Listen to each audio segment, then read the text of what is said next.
నిలవండి. Sir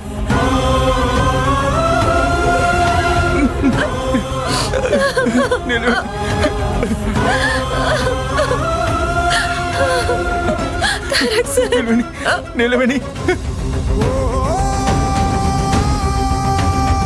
Tarak sir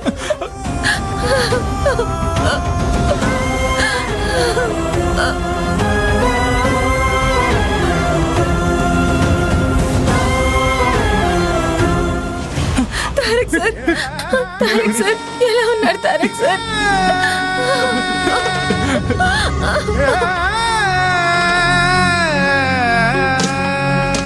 నిన్ను రాకుండా వీళ్ళందరూ ఆపేశారు అంతే కదా, అంతే కదా. నాకు తెలుసు, నాకు తెలుసు నిలవండి, నాకు తెలుసు.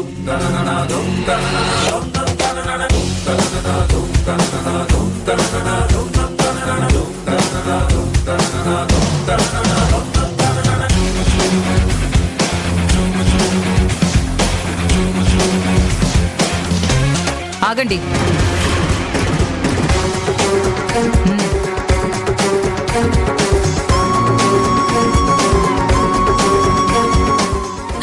తారక్ సార్ నన్ను క్షమించండి. మీరు ఇలాంటి పరిస్థితుల్లో ఉండి కూడా మీకు సేవ చేయలేకపోయాను. నా ముందున్న అడ్డు గీతల్ని అడ్డు గోడల్ని దాటి మీ దగ్గరికి రాలేకపోయాను. నాకు తెలుసు నిలవేణి, నువ్వు నా కోసం వస్తావు నాకు తెలుసు నిలవేణి. నా కోసం ఏం చేయడానికైనా నువ్వు సిద్ధంగా ఉంటావు నాకు తెలుసు. వీళ్ళందరూ నిన్ను ఎంత ఇబ్బంది పెట్టినా నా ప్రేమ కోసం నిర్భయంగా నిలబడతావని నాకు తెలుసు నిలవేణి. అవును,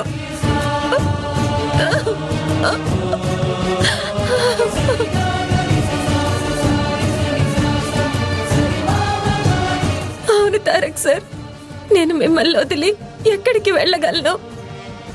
మీ ప్రేమ లేకుండా నేను ఎక్కడ బతకగలను? మీతోనే బతకనుకున్నాను, మీతోనే చావనుకున్నాను. అలాంటిది మీరు లేని చోట నేను ఎలా బతకగలను?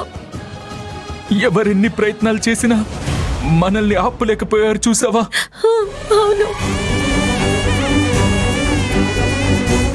మా ఊళ్ళమ్మ తల్లి మళ్ళీ మనల్ని కలిపింది. ఆ తల్లే నా మొర ఆలకించింది. మిమ్మల్ని కలుసుకోవడానికి నన్ను ఆపుతున్న అడ్డు గీతల్ని ఆ తల్లే చెరిపేసింది. తారక్ సార్ పదండి, మిమ్మల్ని మీ రూమ్కి తీసుకెళ్తాను. అసలు మీరెందుకు ఇంత సాహసం చేశారు? ఎందుకు కిందకి దిగొచ్చారు? నా ప్రాణం నా ఒంట్లో లేదు నిలవేణి, అది నీలోనే ఉంది.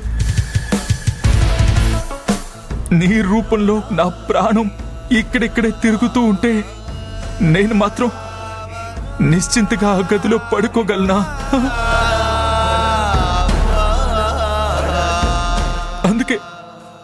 అందుకే నా ప్రాణమైన నిన్ను వెతుక్కుంటూ ఇలా వచ్చేశాను.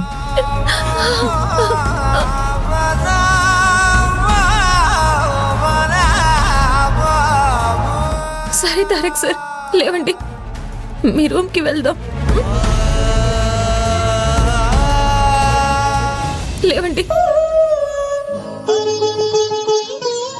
తనువే గాయాల గాన మురళి అయినా మది మౌన రాగరవళి ఉరిమే మేఘాలు చూసి